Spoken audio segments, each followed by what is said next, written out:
Hey, it's Rachel with WTI, and I'm just enjoying some hawthorn hibiscus tea from Traditional Medicinals. This tea is so delicious. It has a wonderful berry flavor.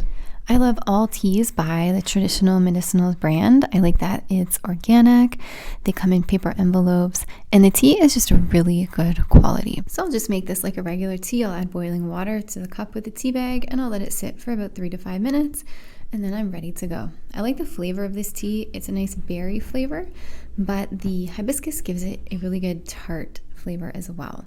And of course, with Traditional Medicinals, you're always going to get a nice little message that you'll find there on the tea bag itself.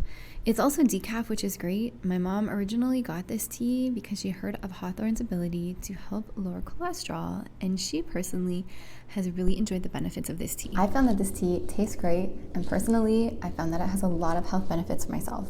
I love it, and that's my point of view.